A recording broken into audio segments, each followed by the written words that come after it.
Welcome back. The State Capture Commission has made damning findings against many individuals, including those who not only sit in boardrooms but lead them.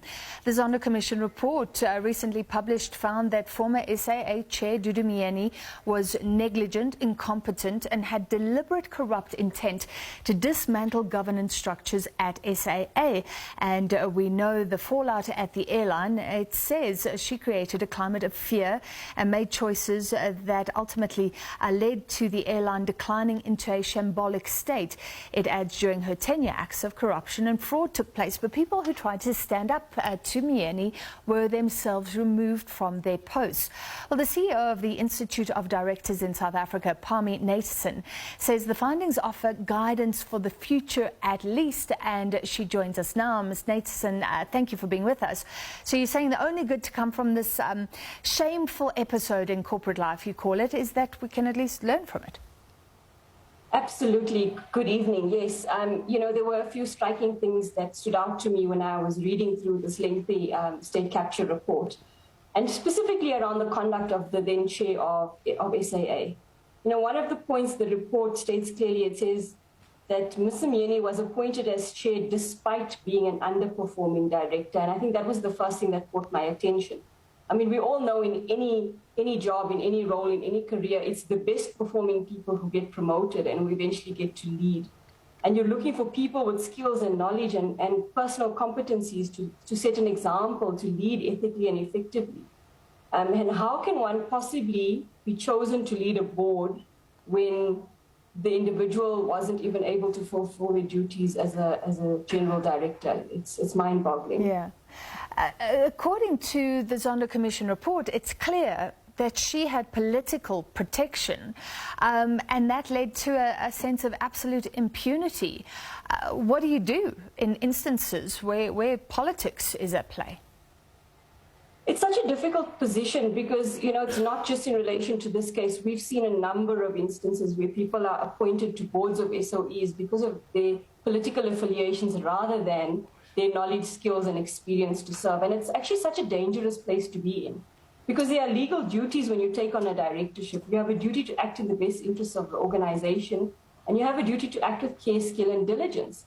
And that means you need to take responsibility for making sure you are able to fulfill these functions. And I think unless we start seeing some sort of consequences like we did in this case with the delinquency declaration last year, I'm afraid that these sorts of things will continue. And it's very important that public sector starts realizing what a big role directors and chairs of these SOEs play, and therefore putting proper processes in place for appointing them and proper criteria against which they assess them, and not basing the appointments on politics. She was declared a delinquent director. So you're saying that's groundbreaking.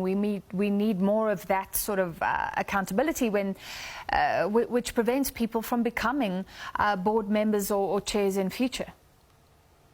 Yeah, one of the problems we often see in this country is people transgress or they are removed from some or other position because of some ethical breach or whatever the case is. But then a few months down the line, you see them in some other some other big position, leadership position, position of trust, with very little consequences to us as the public.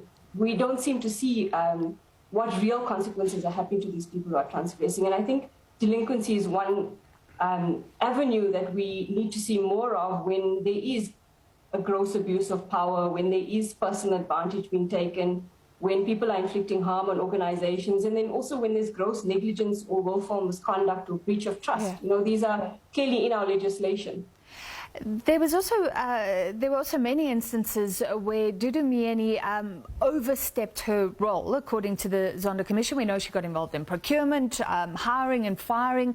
Are the rules very clear about where a chairperson should have influence and where they should not?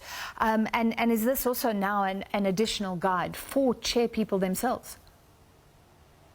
Yeah, I think it's clear that boards, chairpersons and also other non-executive directors should not become involved in operational matters. Operations are the permit of management led by the chief executive, and they should be making operational decisions. You know, the board is there to be strategic, to oversee the organization and to guide the strategy of the organization.